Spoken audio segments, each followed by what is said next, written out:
I'm Dane Rose.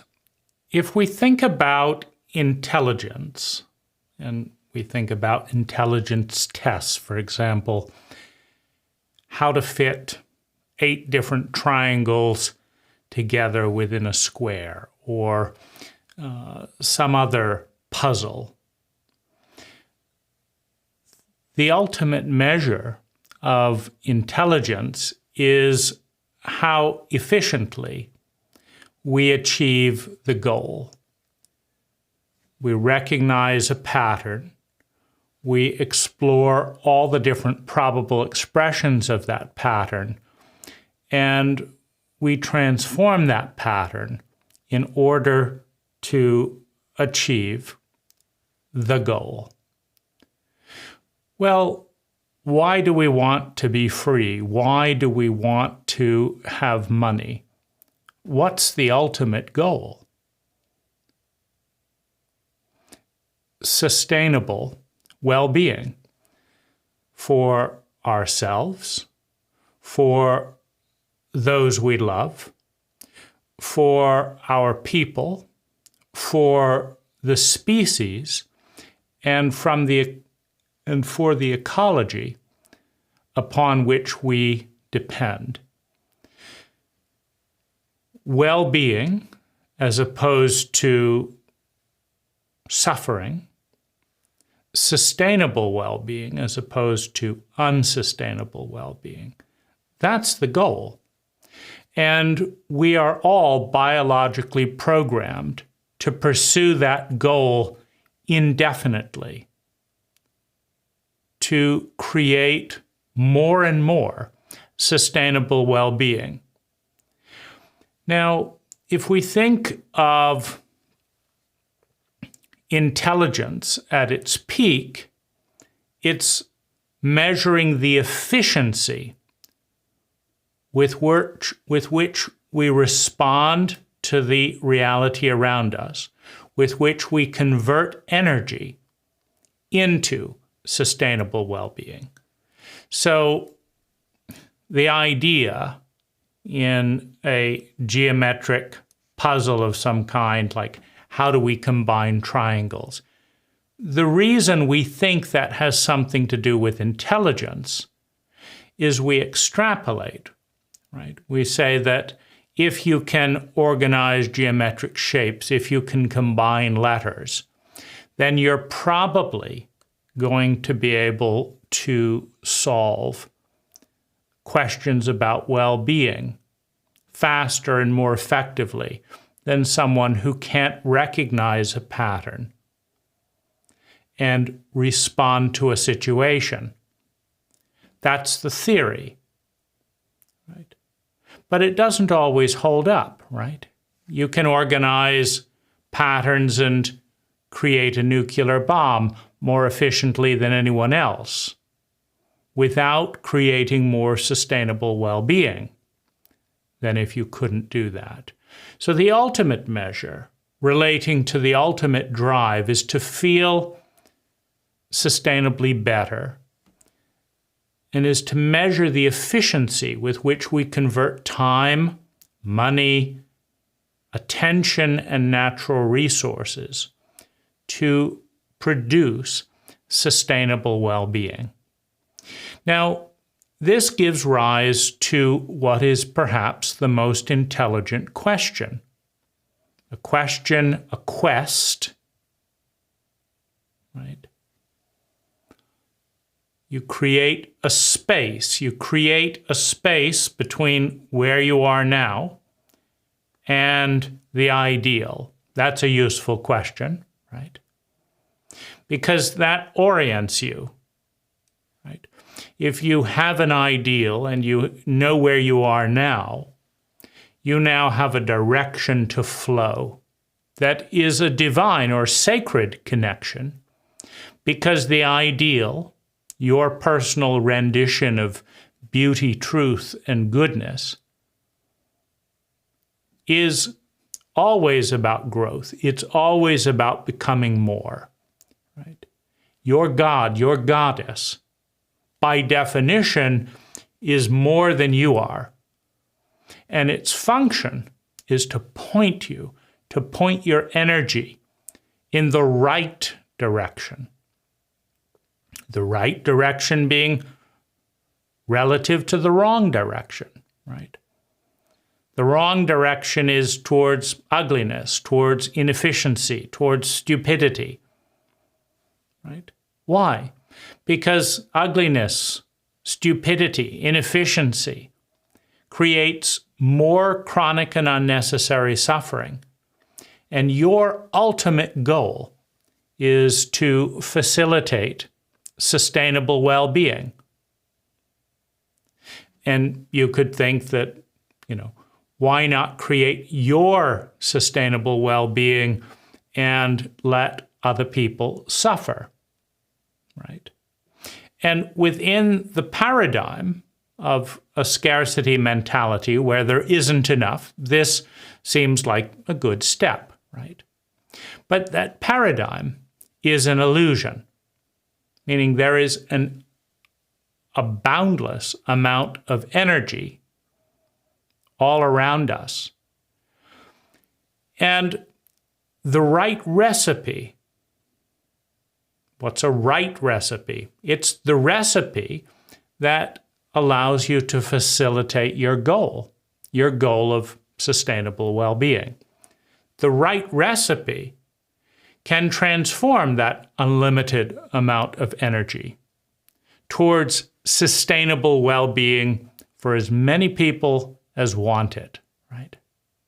We're moving towards a probable reality of superabundance, right?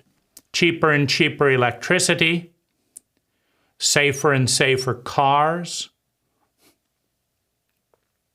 more and more efficient production of food, the ability to purify and recycle water upon demand, more and more information, more and more science, more and more people available to collaborate to do more and more things.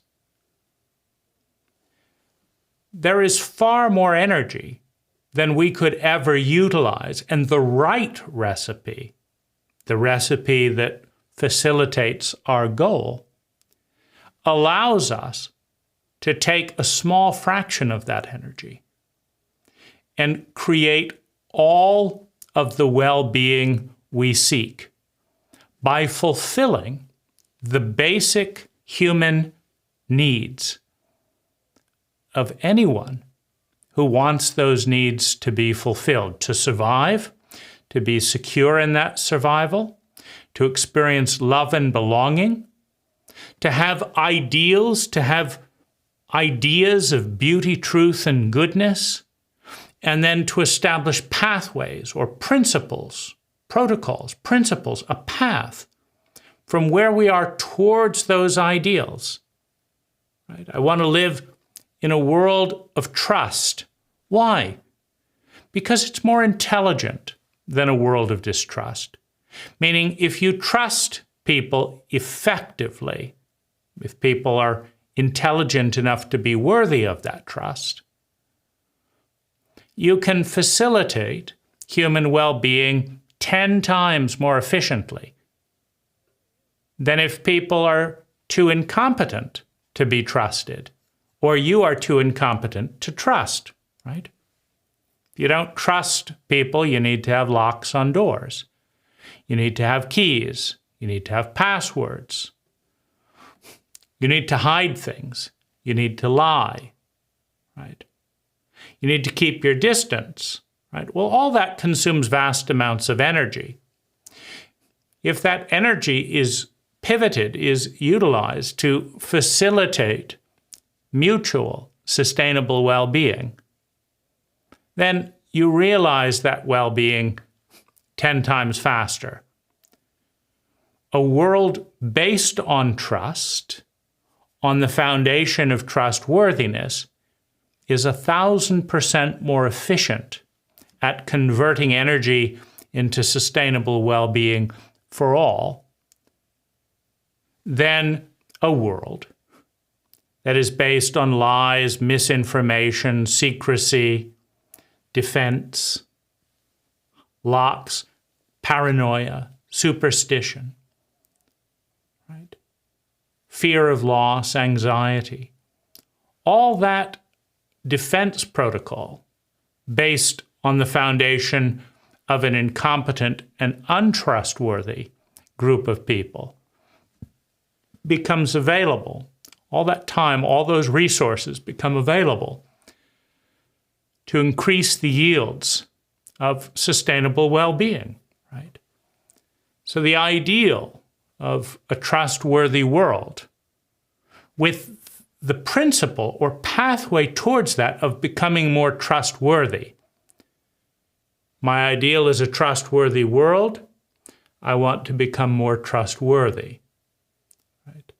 These are the things that make me more trustworthy. These are the things that make me less trustworthy.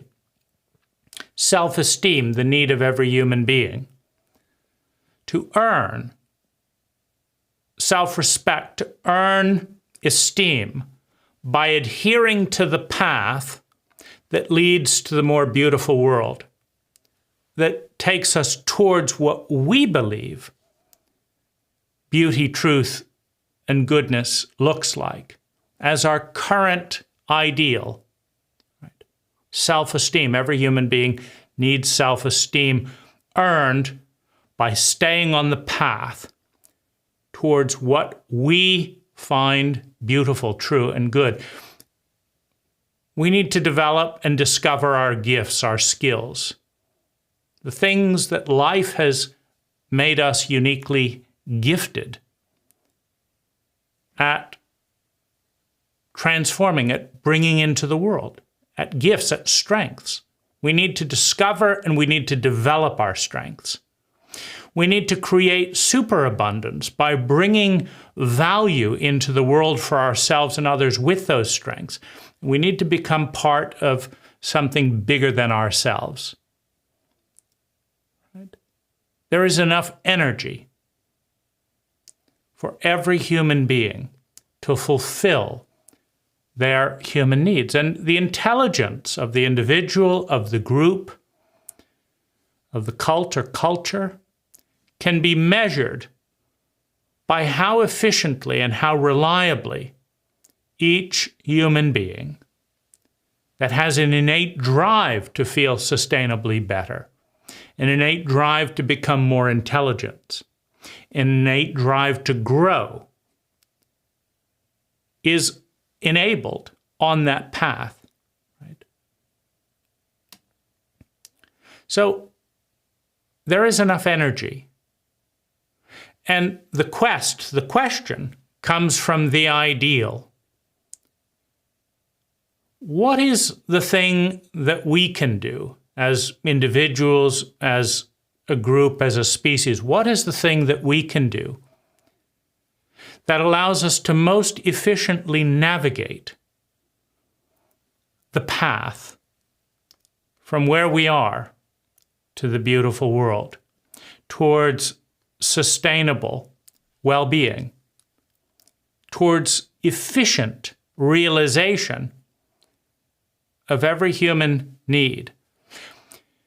Now, the every human need is an important part because in order to be trustworthy, in order to have a world based on trust, there can't be unwilling sacrifices. Oh, let's let those children die because it's for the greater good, right? That's not a trustworthy statement. It's incompetent, right? It just means that the intelligence is not high enough to find a solution that doesn't sacrifice some of our people, right?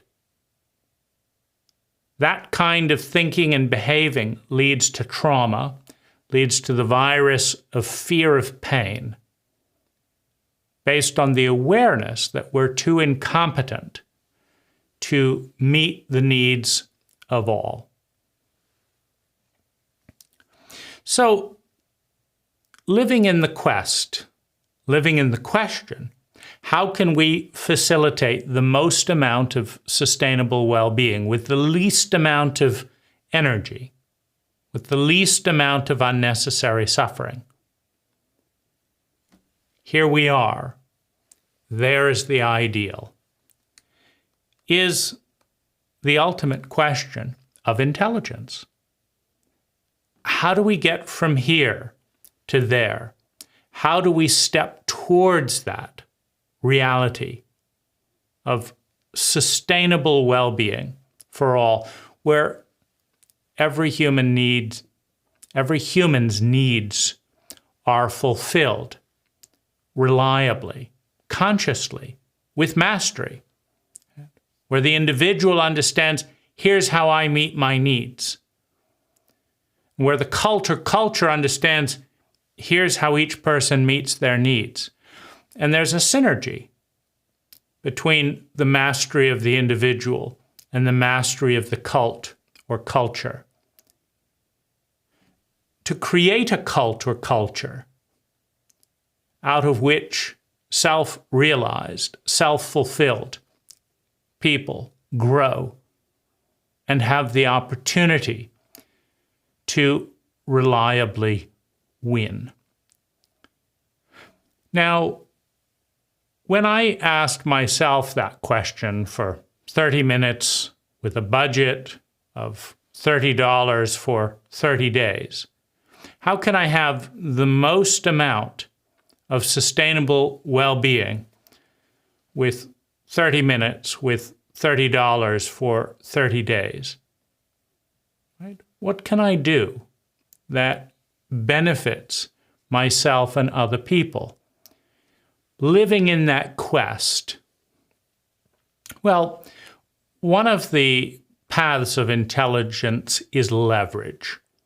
Right? If you want to have the most amount of impact with the least amount of energy, right? Because it doesn't take a lot of intelligence to make one person happy with $1 billion with 10,000 years and consuming all the natural resources on the planet. Right? That's just incredibly inefficient. But what about a few minutes with little or no money at all, with few, if any, natural resources? What if you could bring well-being to 100 people? Right? It takes more intelligence, takes more skill to have a higher yield with less energy, more reliably, more efficiently. So it's a useful quest, it's a useful question, and it leads to leverage, right? You don't want to reinvent the entire world. That takes a lot of energy. It takes a lot of time. So you want to think of leverage. How do you change something very small that 10x's the amount of well-being that is generated by a large existing infrastructure? That's intelligent. And when I looked at the most important technology on the planet today, it's information, right? Because a piece of information piggybacking on top of the innate biological drive of sustainable well-being, of feeling better. See, if people know how to reliably feel better, if they have certainty, if I make this change, I'll feel sustainably better, then that innate drive kicks in. And information takes pennies. Why? Right? Because of Wi-Fi, because of cellular networks. In other words, if you can put the right information into a pre-existing infrastructure, such as laptops, internet, cell phones, and deliver that information for pennies, the specific information that allows someone to pivot from one way of farming to another way of farming, from one way of eating to another way of eating, with certainty, with statistical certainty that the pivot will result in a 10x in sustainable well-being. If you plant these trees on your farm as windbreak in 10 years, there'll be a 10x return in this area of well-being. If you collect water in these ways, in 10 years, there'll be a 10x increase in well-being, your access to water, right? If you desalinate water in these ways, there'll be a 10x increase in well-being. If you can locate areas in a personal life, in a family, in a school, in a church, in a neighborhood, in a country, if you can locate areas where the gap between the best practice and the norm is 10x, and provide the information, the recipe, the path to go from the inefficient protocol to the efficient protocol with certainty. Here's why it works, here's the probability field, and here's the path where people like you have made the transition from here to here to here. And this is the probable result that leads to a 10x improvement in well-being in this area. Best practices delivered with certainty that relate to who you are and how you live your life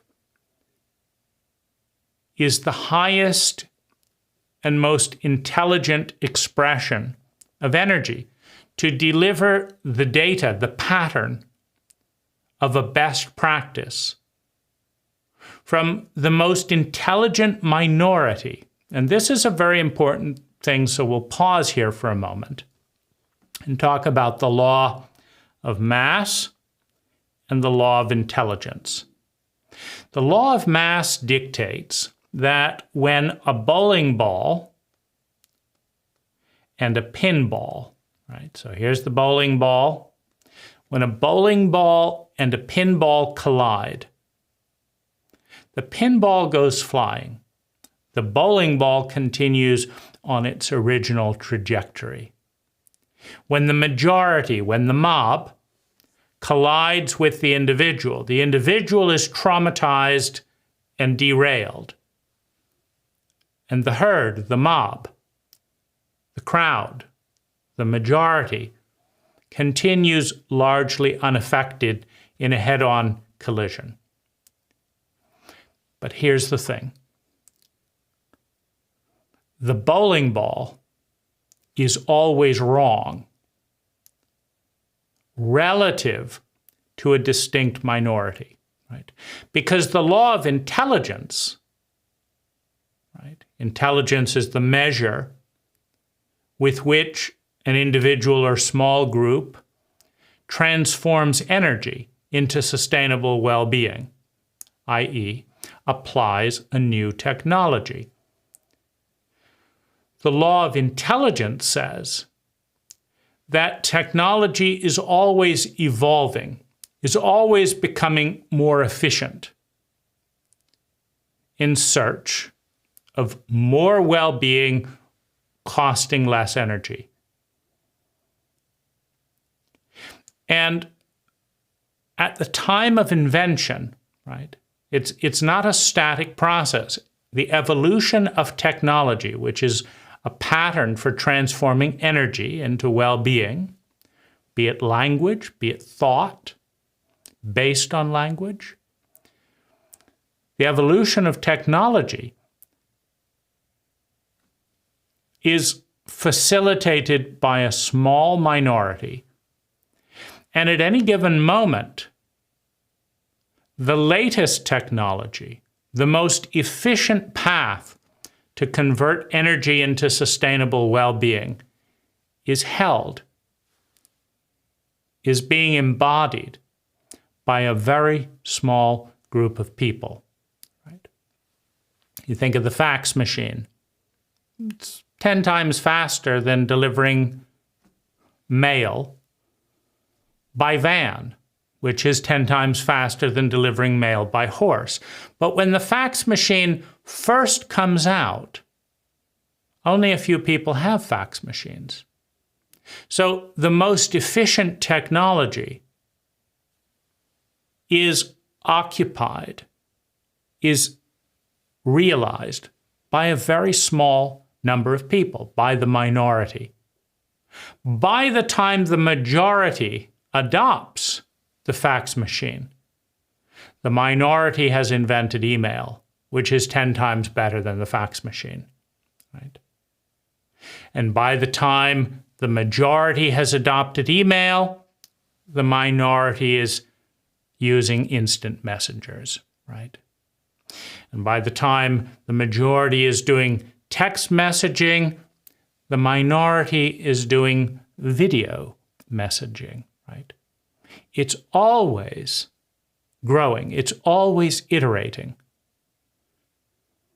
The best practices in the world, in any field, are always held by less than 2% of the population. Right? So the law of mass dictates that when 2% collides with 98%, the law of mass says that the 2% is sent flying. The pinball is knocked out of the way, the bowling ball continues. Right? But the cliff, right? The bowling ball continues not because it's intelligent, but because it's bigger. Right? And when it falls off the cliff that the pinball was moving away from, right, it collapses just like the pinball. Right?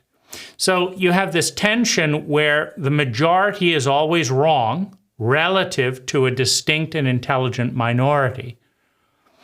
And the majority has the ability to bully, dominate, overpower, ban, tax, and torment the minority, as well as dismiss it. Right? So the minority, a distinct minority, is more intelligent than the majority. But the question becomes, are they intelligent enough to lead the less intelligent majority towards the new protocol, right? Because if not, the minority gets knocked over. The minority fails because of the power and importance of networks, right? The majority offers the benefit of the network. There may be a language, for example, that is 10 times more effective than English for communication. Right?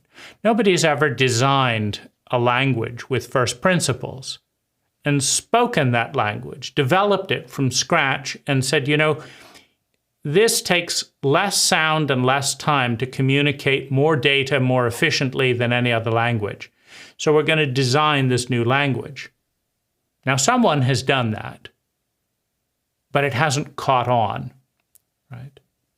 Because they were intelligent enough to design a language that was 1,000% more efficient, but they weren't intelligent enough to make a case that the rest of us believed that we should all learn their language and that the entire species should pass that language on to the next generation so that the species would become 1,000% more efficient at communicating. That hasn't happened.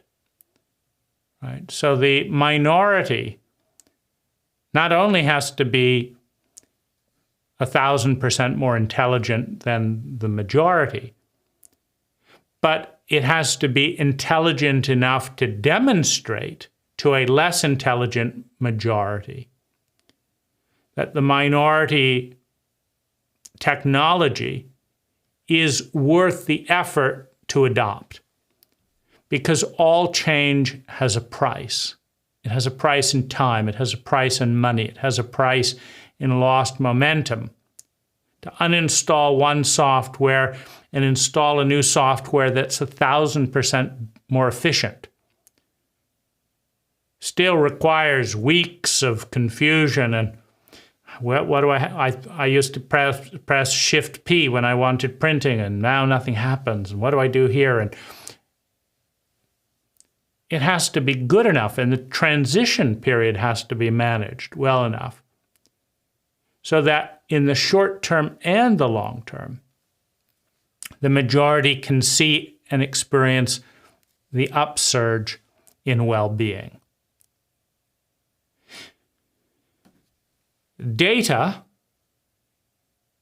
patterns of energy delivered to individual that identifies the areas of that individual's life that is most eligible for an upgrade.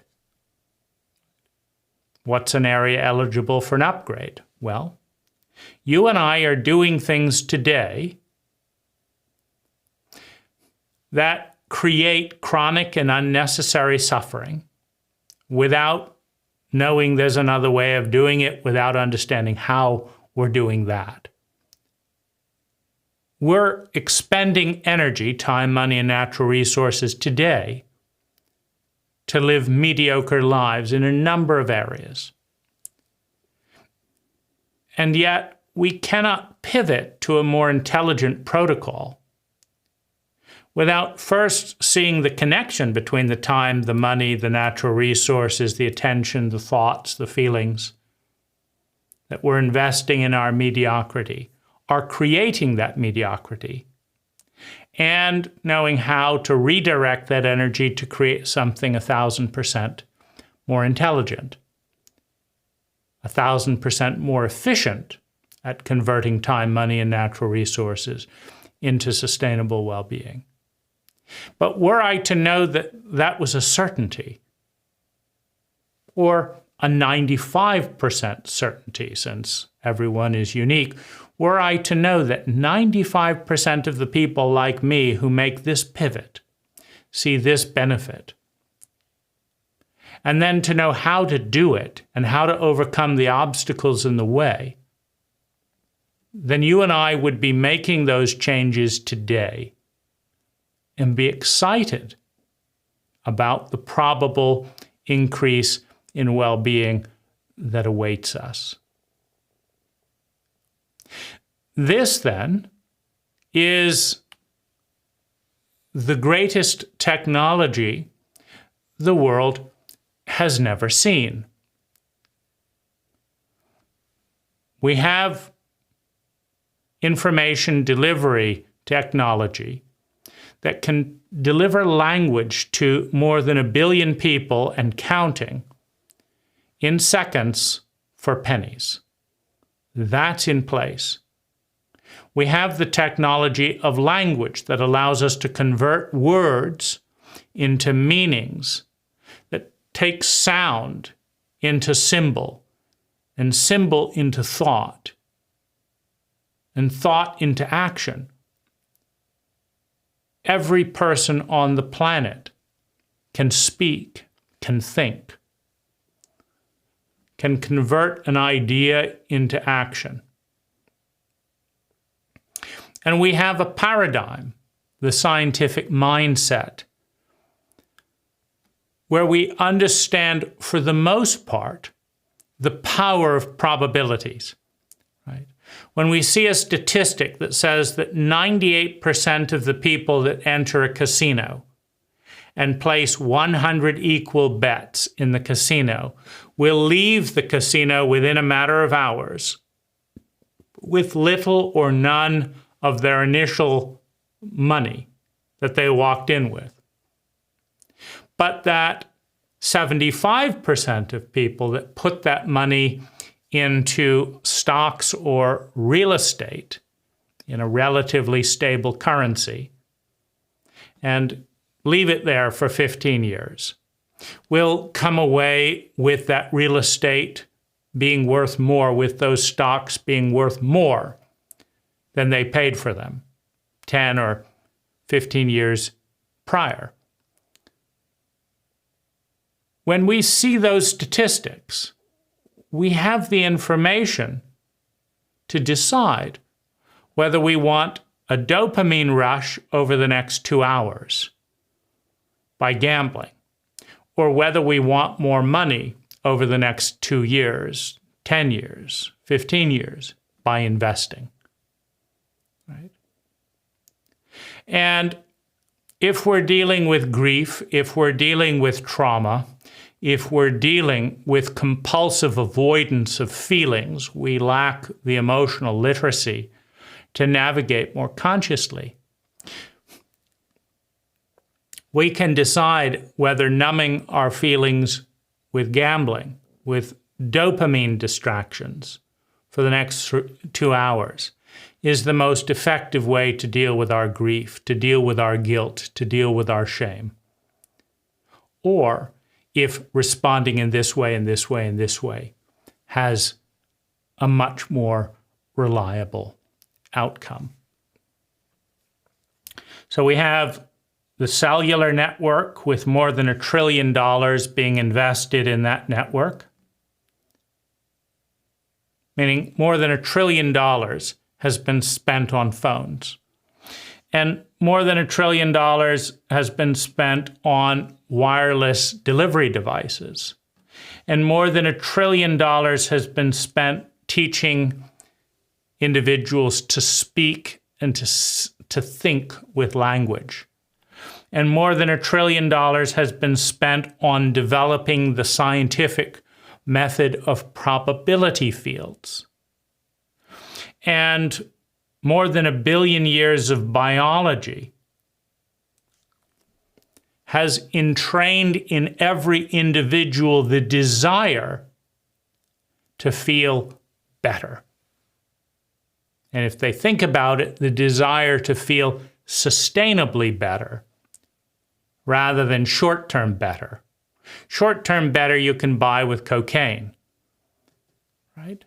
But there's a lot of things, sugar highs, cocaine, affairs. There are a lot of things that feel good in the short run, running up credit card debt, and feel bad in the long run, right?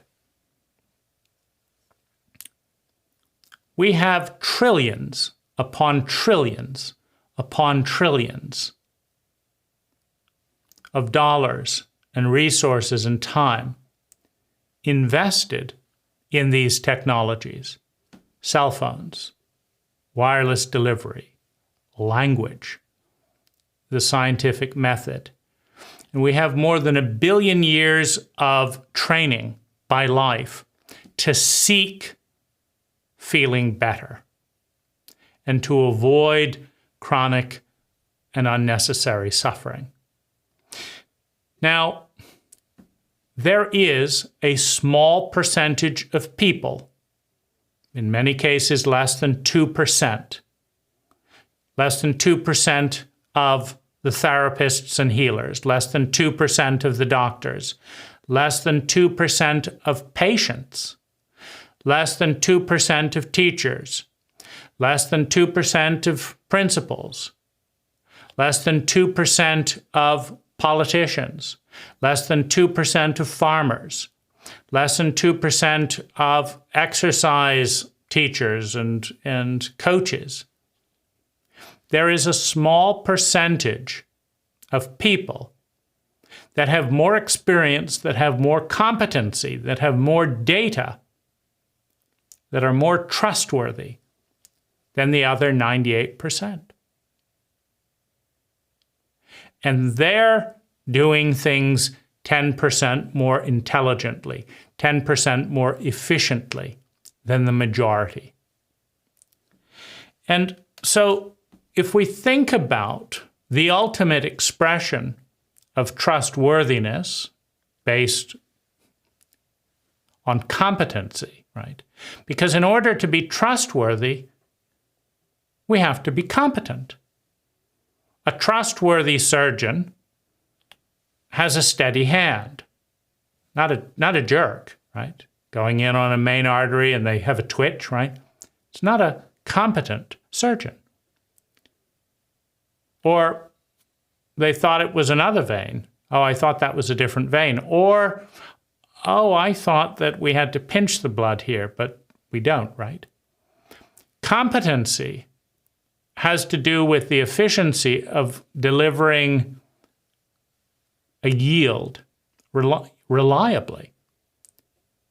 99% of the heart transplants that I do see the people waking up alive, versus 10% of the heart transplants that I do see the people waking up alive, versus none of the people that I attempt to do heart surgery on are waking up alive, right? So competency is the foundation. Competency and empathy are the foundation of trustworthiness. Do I know what I'm doing? Do I know that I know what I'm doing? And can I deliver the promise, right? Because anyone who looks to someone else as a leader, as a professional, as a doctor, as a healer, anyone who defers to another is doing so based on a promise that they will be better off for doing so, that they will have more sustainable well-being. You go to a doctor not because you believe they will kill you more efficiently than the neighborhood gang, but because you believe they will give you a better chance of a healthy life, of a longer life, than if you don't go to see them. Every human action is based on that belief that doing this, that deferring to this person, that giving money and power to this person will increase our yield in sustainable well-being. Even the seeking of revenge, as in hiring a hit person to seek retribution, is based on the belief that making the other person feel or experience the suffering that they caused you or your family will feel better than not doing so. That is the basis of retribution, of revenge, right? And even if it doesn't work, even if the revenge doesn't make you feel as good as you thought it would, you're doing it because you think it will. Even if the drug prescribed by the doctor has worse side effects than the pain it was supposed to cure, you went to the doctor based on the belief that following the doctor would yield better results than not following the doctor. When you called a plumber, you did so because you believed they would stop the leak, not because you wanted them to flood your house. All trustworthiness is based on competency. And the highest competency, the greatest recipes, the greatest skill, the best records, right? The best statistics. The person that gets that done 98% of the time rather than 10% of the time. Those best practices, those recipes, are in a very small minority of highly competent people. Now, there's an important phenomena to understand that sociologists have discovered, and that is that while only a very small percentage of people are very competent in any given area, they are the only ones capable of measuring how competent they are and how incompetent everyone else is. Everyone else, in an incompetent state, cannot evaluate how competent they are or are not relative to those that are more competent. Because it takes the same skills, the same level of competence to be competent as it does to evaluate competence. Right? So you have a large group of incompetent people that lack the competence to understand their incompetence and who overestimate their abilities.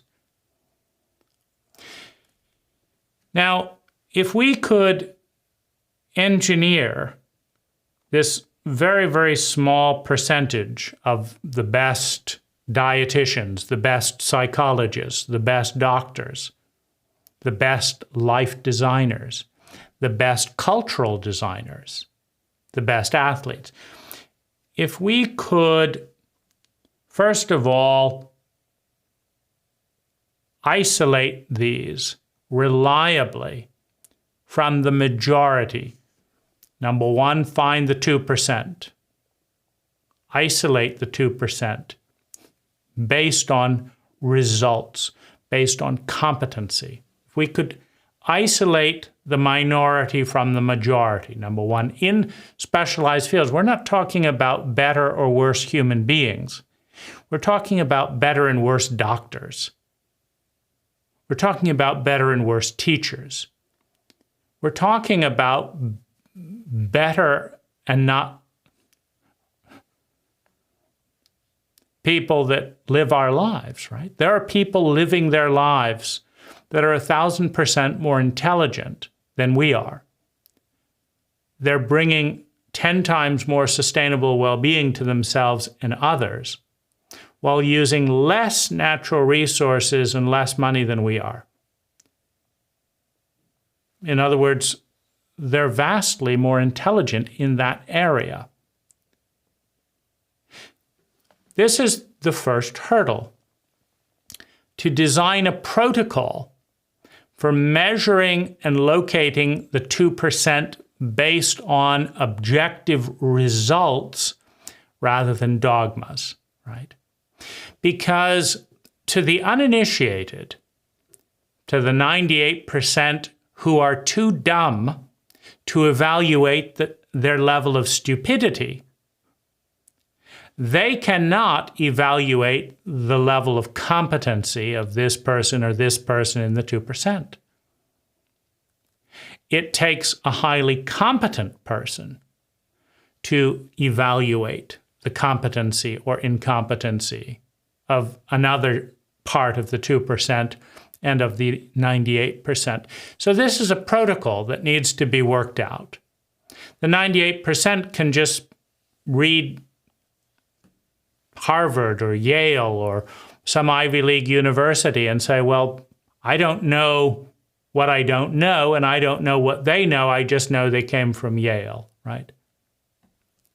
And that's not good enough, right? Because there's divergency, there's a huge range of competency coming out of these universities. It's not good enough.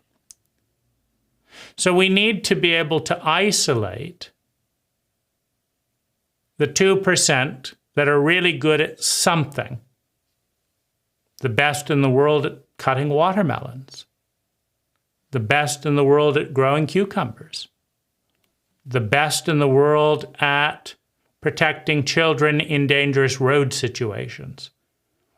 The best in the world at blowing bubblegum bubbles. The best in the world at making healthy food with minimal ingredients. The best in the world at keeping vegetables fresh in the fridge.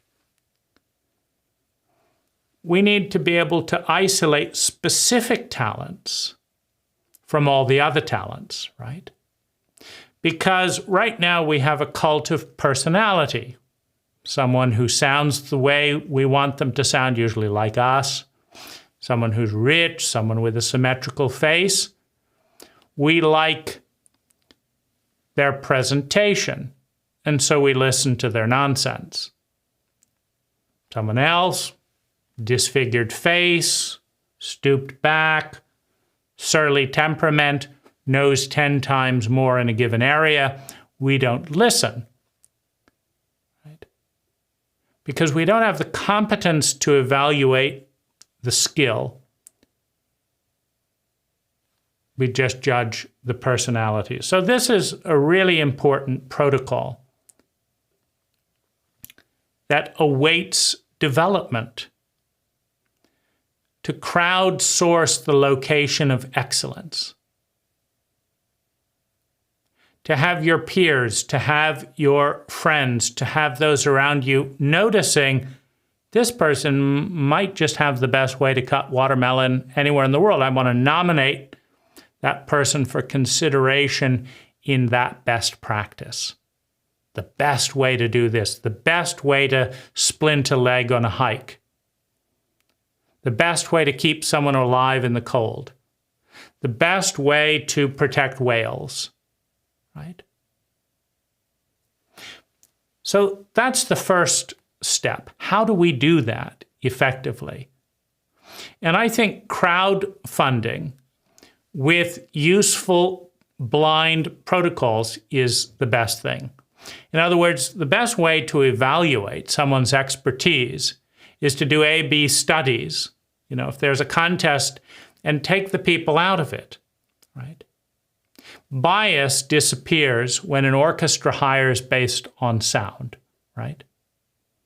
In other words, if you show a white German male in their 40s with a distinguished artistic flair and a little goatee, etc., and they have their father was a musician, and they make good rapport with the judges, they get better scores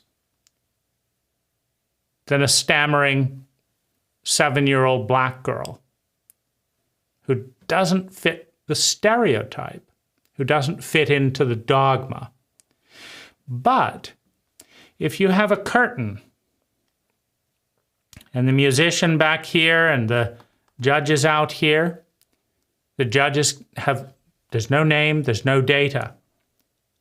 And that 7-year-old black girl who stammers and can't look you in the eye plays the best Mozart sonata with a violin that anyone's heard in years. She gets hired for the job of lead violin because it's based on blind results, right? When you do A/B studies and ask 1,000 people in this demographic to try this protocol, and this one has a 3 times better result. The person who came up with the protocol's expertise in that area goes up, right, to top level, right? That's how you find best practices rather than being locked in dogma and personality cults. So that's the first challenge and the first step, is to isolate who has the knowledge, the technology that exceeds everyone else in that area, or that is in the top 1% of that area. That's the first challenge. And an app is the perfect way to do that with double-blind testings, right? You can do a series of tests and competitions without revealing identity. No age, no sex, no race, no money. Just the protocols. And you earn your way up through success, right? Because the most competent people know how to succeed in this and this and this with this demographic, right? And because people, unlike prestigious universities that are trying to manage endowments and all, people just care about results, right? If you learn that the person that helped you lose 50 pounds of fat and reduce your depression by 300% is a schizophrenic teenager who likes heavy metal and is rude, but 90% of the people who follow their protocol don't have depression anymore. Who gives a damn, right? It's about the protocol, not the person. So this is the first, and it is an enormous step in intelligence. How to de-link the personality, the person, and the protocol, and how to de-link one area of expertise from all the others. Because the person that cuts watermelon more efficiently than any person in the world may be a terrible lover, may not know where the Antarctic is on the map. They just know how to cut watermelon more efficiently than anywhere else, right? So you're measuring very specific areas because we like to generalize, right? We don't like to think. We don't have the technology to specialize expertise. So someone who is good at getting a lead role in a movie, we want to hear their opinion in politics, right? It makes no sense, right? And so this is the problem. The majority, 98% of us, are so dumb we don't know that we're dumb in a number of areas. We're so dumb that we look at other dumb people for results, like famous people, right? You're famous, let's hear what you have to say. We're so dumb we don't realize we're dumb, so we ask other people who are dumb their opinion.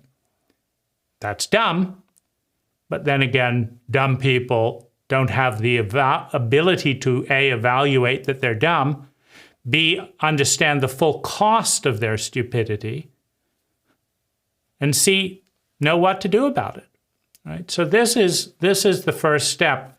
Isolate best practices in blind person-to-person studies. Now, you don't want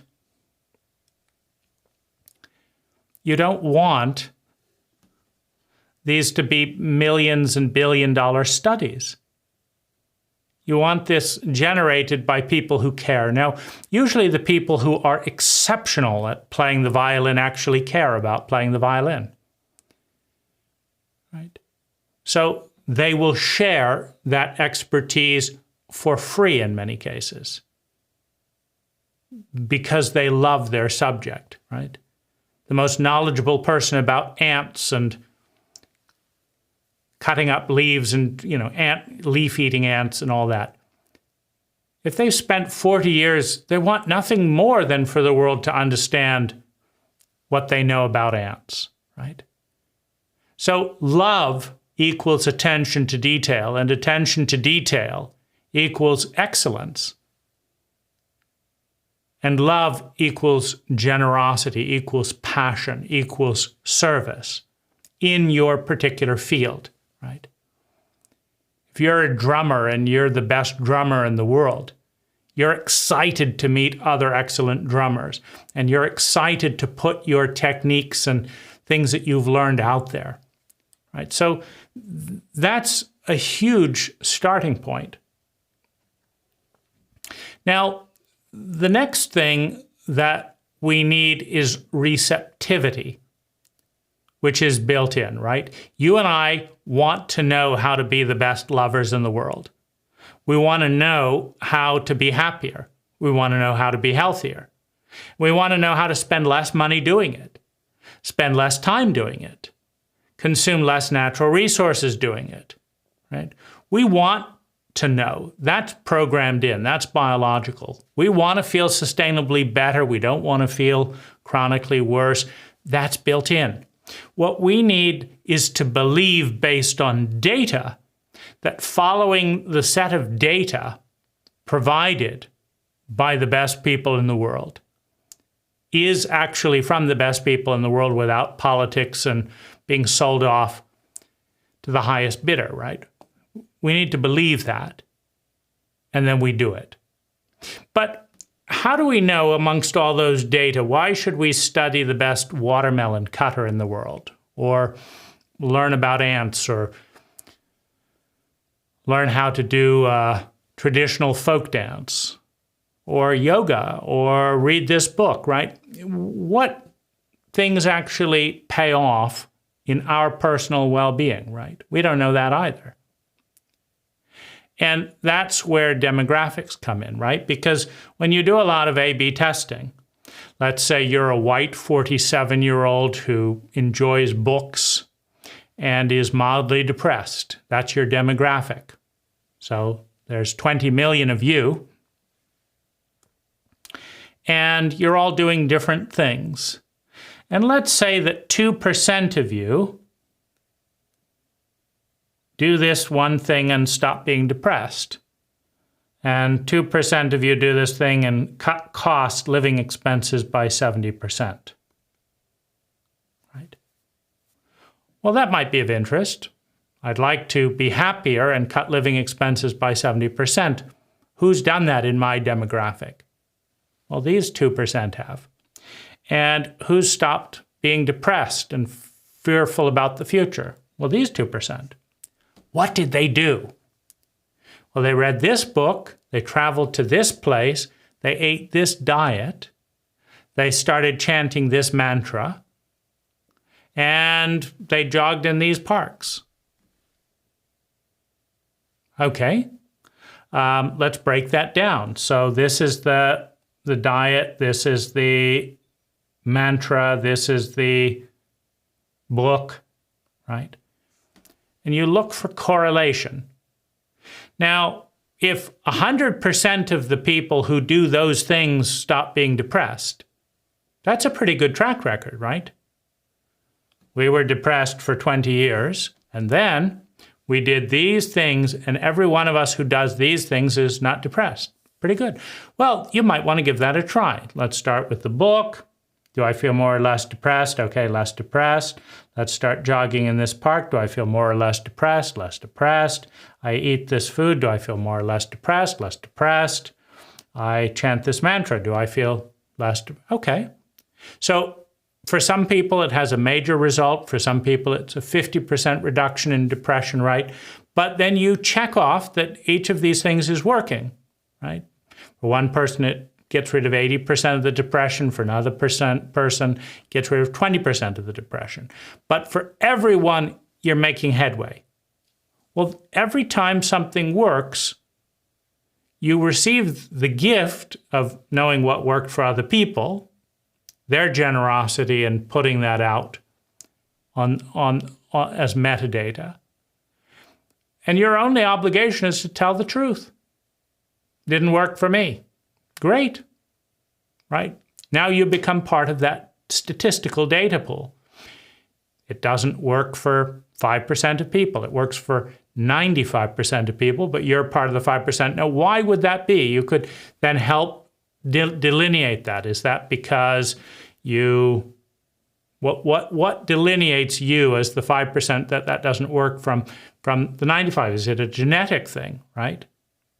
So human drive, if that data set is out there, if there are bets that you and I can do on a daily basis that have a 95% chance of increasing our well-being based on the demographic of metadata in our data set, we're going to experiment, we're going to explore. We're basically providing a 10 times more valuable data set to 10 times more people based solely on how relevant it is to well-being.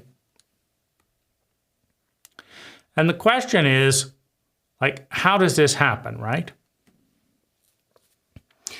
And if you imagine a 10x well-being app, what does the app need to know in order to facilitate everything we've just been talking about, right? Remember, the trillion infrastructure has been spent on the phones. More than 1 billion people have the phones. The trillion in internet has already been spent. The trillion in teaching everyone how to speak a language has already been spent. The 1 billion years of biology is inside everyone. Everyone wants to feel better. And so we just need to empower the flow of data that will first allow us to isolate top people, right? So the app needs a protocol of blindly testing results. Now, how do you do that? Well, you or someone else can nominate you for a specific area of expertise, number one. And that's going to have a series of strengths, right? Your mother says that you're really good at this. Your best friend says you're good at this. Everyone in your village says that you're good at this. Your high school teacher says you're good at this. So each of these are strengths that point towards the nomination for competency in a specific area. And you nominate something, right? Now, the next thing, so now you've got a series of nominees. The next filter can be designed by someone who has demonstrated high competency in that area. Now, in some areas, it's easier than others, right? If you have an ear, you can tell that Yo-Yo Ma plays a beautiful cello, right? It's not too hard. You may not be able to evaluate high mathematics, but someone who has made numerous contributions and made, gotten some of the biggest awards may be able to tell, right? And so tests by experts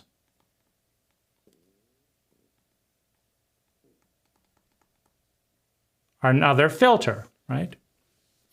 Now, the most important filter of all, once you pass through 1 and 2, is the third, double-blind tests, right?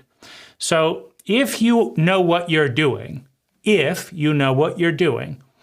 should be able to, first of all, know where you know what you're doing and where you don't, for what demographic you know what you're doing and what demographic you don't, and how to do better in that area relative to the majority. Those are the three things you must know if you actually know what you're doing, which allows you to design a well-being double-blind test. And what this basically does is it says, I want people of this nationality, this language, this age range, this experience level, doing these norms in this area. I select the people. And I say that if you change what you're doing to do this protocol, A, B, C, D, you should experience a 10 to 1,000% increase in success in that area. If I know what I'm doing, I can say that with a fair degree of certainty. If I don't, I've no business being nominated as part of that 2% in a given area. Now, this then involves a study, right? Because there's no bias if nobody knows who you are. This is a blind study. You don't know if it's a man, a woman, a Jew, a rich person, a poor person, an alligator or a tiger, right? It's double-blind study. And it needs to be labeled as a study, right? This is a new entrance into this area of expertise, right? Who wants to try these things? And it should be a safe experiment. Now, if there are 10 people designing studies and 10 different groups testing them, and one group gets 1,000% higher results than all the other groups, then you know that that person is 10 times more intelligent, more competent in that area than the others. And the other people should be learning from them, right? Based on the data. It is a blind data set. Now, what can be the motivation of these things? Well, certainly prestige, right? Because although the people testing you can't know who you are in order to have a good set of data, right? And all this is free on the app, right? It's an algorithm that filters for this. You can't cheat it. If people are sustainably happier because of something someone has designed, it doesn't matter if it's a blind 5-year-old or Einstein, right? It doesn't matter. All that matters are the results in people's lives. But the amount of well-being that person generates can go to a point system. I helped 1,000 people lengthen their lives by 10 years. Well, that's 10,000 years of human life you created. That's worth something on your profile. I created 10,000 years of human life. I created 200 million smiles. I made people laugh more than anyone ever made anyone else laugh, right? So generating sustainable well-being is the ultimate currency. Money is a shadow of a substitute. It's a symbol of a symbol of a symbol that doesn't always correlate with more well-being, and certainly not sustainable well-being. But I added 10,000 years to human life. That's a pretty direct metric, right? And so recognition, status, rank, respect, the ability to give one's gifts, and the currency of well-being, right? Someone asks you a favor for your talent and you see they've saved 3,000 lives. Do you want to give them a hand? Right? So there is an instinctive empathic currency. There's also the opportunity to charge money, right? You've led to 10,000 hours of human life being kept in the land of the living, right? So I'd like to hire you because you've saved more hours of human life than anyone else per minute that you've been in service in this area. So this data set, and having it be clean, having it be decentralized blockchain and derived for people, not for profit at the expense of distorting the data. Because if your primary expense is money and you've got everyone using this app, then there will always be people that offer you $1 million, $10 million to make them look good or better than they actually are because they're buying prestige. And you'll make more money, but people will be harmed by the distortion of the data. It's not intelligent, right? But people will do it if they believe the delusion that money, a symbol of value, is more valuable than the actual well-being that is created. Well, now that you have identified the best experts, they have to keep demonstrating their point on that bell curve of competency by the amount of well-being they generate without anyone knowing who they are, right? Because there's placebo effects, right? You know, if Einstein says this, then maybe it's true. But if a 5-year-old says that, well, that's nonsense, right? So it's important to keep testing in A/B studies or in, 2 different people vying for top position of competency in a given area. I say that we should cut watermelon this way. Okay, let's have 1,000 people cut watermelon that way. How many people cut their finger? How many watermelons were cut in an hour? How tired are people after cutting that? What was the type of knife used, et cetera, right? Well, the data is clear. This group of 1,000 people got more done with less energy and less injury. That's the way to cut watermelon. Until another study shows that there's a better way to cut watermelon, right? That there's a better way for a heart transplant, that there's a better way to do therapy. So the dissemination of best practices without bias through a screening process is a tremendous step forward for humanity. The next process is to deliver the protocols and practices to the people that need them most selectively without flooding people with far too much information. And here's where we have the blockchain in-depth metadata profile. So how do we know that the number one thing you need for your well-being is a colon exam? Well, it's an analysis 10% of people in your demographic get colon cancer. That cancer reduces quality of life for 5 years by 70%, let's say. And it only takes 1 hour to do a process that avoids that. And it only costs $100. Well, you do an analysis and you say that, well, if 10% of cancer patients can go down to 1%, if everyone spends 1 hour and 100 in this demographic, that's a good trade-off.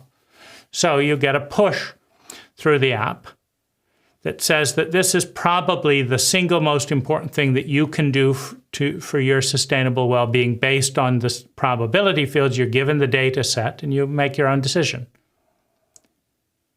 And a majority of people are going to do something about that. Now, the key is an ongoing, never-ending, updated profile of data. And the question is, how are you going to get all this data, right? Well, first of all, encryption, and secondly, metadata, right? Everyone wants to know how they are like other people and how they're not like other people. Curiosity is an innate drive. And people will share things anonymously as metadata, providing they have privacy, confidentiality, so it's risk-free, and it allows them to compare themselves with everyone else, right? And that's what allows for crisp, accurate metadata, right? I want to know how many people were raped by their brother. Nobody's ever talked about it, and I'm too embarrassed to bring it up. So you go into sexual abuse, you go into rape, you go into family rape, and you say, I was raped by my brother 3 times. And check, check, and instantly you see, of the millions of people in your demographic, how many people, what percentage of people were raped 1 to 3 times by an older brother? You realize, 1%. Then you can look into how do you process that? Like, of that 1%, how many people are dealing with it well? How many people don't know what to do with it? How many people have just moved on? And you can start reading the story. I did this and I'm confused. Or you can ask for help in that subset, and only the people in that subset, anonymously. You don't know who they are. They don't know who you are. You just know that you're within the state of California, for example, and they're like you. Only they can give, like, this worked for me, this isn't working for me, I need help, right? And so you learn within your subset who is doing well. I'm hit by a car and lost my job. How many people have been hit by a car and then lost their job? Right? I used to be a model, now I'm disfigured, and what is that like, right? How many people are ex-models? They've grown out of it, and how many of them feel good about it and how many don't, right? These are data sets, and everyone is desperately curious and interested in talking about themselves and understanding other people. So the protocol is this. How do we create the best data set that has never existed on the planet? It's simple. You have an endless profile that's curated, meaning you can't ask the same question 20 different ways. You have people that care about given areas of their field, and they curate the slots, and everyone is invited to, in small doses, why not answer this question and learn how you fit in with everyone else? How many people were depressed after high school finished? Were you depressed after high school finished? Yes. Now you instantly see 15% of people are like you, or 2%. And then for how many of you did the depression last 3 months or longer? Right. And then you see, that subset of data. And then you can learn and read a story about that. Who's written a story about that? And you can learn and say, oh, okay, that's me. I'm not alone, right? How many people got a benefit from asking from a second opinion for a doctor in this situation? How many people feel like the second opinion was a waste of time and just took more time and money, and it actually hurt them because they didn't have the immediate operation? So you learn, when breaking an arm, getting a second opinion is a waste of time 95% of the time, but handling a brain tumor, getting a second opinion is a benefit 70% of the time, based on your demographic and what people are saying about that. So it's an endless profile, and it's motivated by curiosity.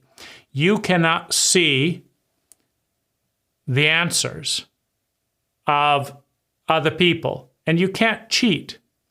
Meaning the protocol in the app says you only have one time to answer this question if it's about your past. You can't just fish. If you want to know how everyone else in the country answers that question, you've got to answer the question, right? And your answer to that question is private, but the metadata is not. So you're creating metadata as you learn about yourself and about other human beings.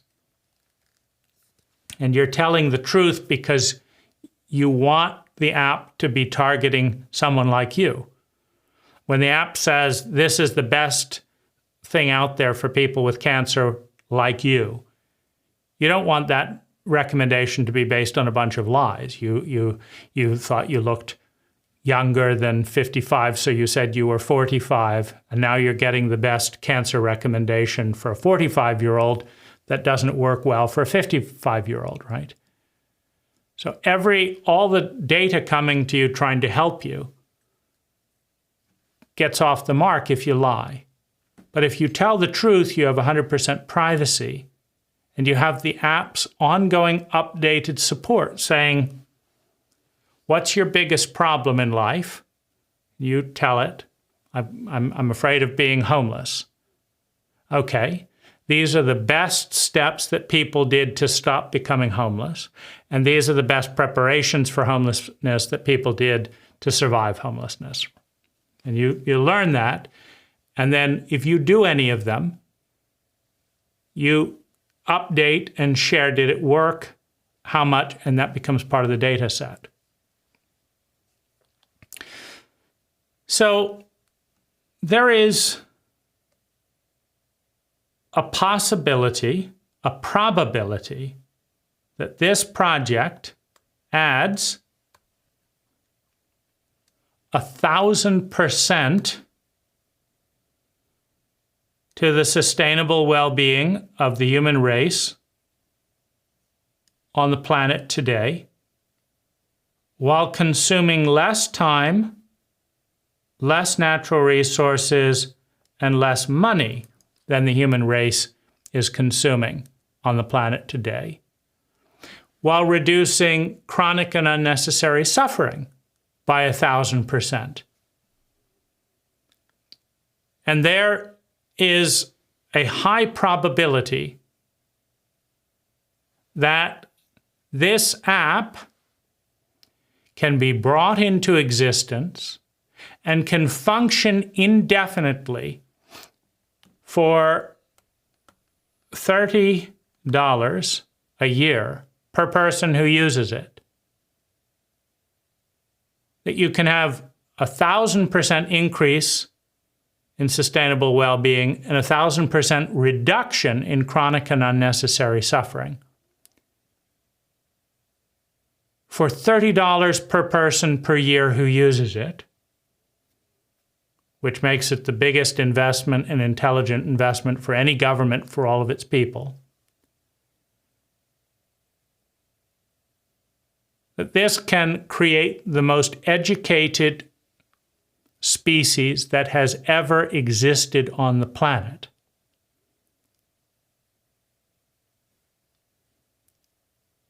And this app is a few years away from existing. It doesn't take more than 11 million in seed capital for dedicated volunteers to bring this to life. That makes this the most intelligent enterprise that the human race has ever been involved in. And I appreciate the quality of your attention. I appreciate you making it this far. I appreciate you considering lending your time, your skill, your contacts, your talents, your money, your resources to making this project a reality.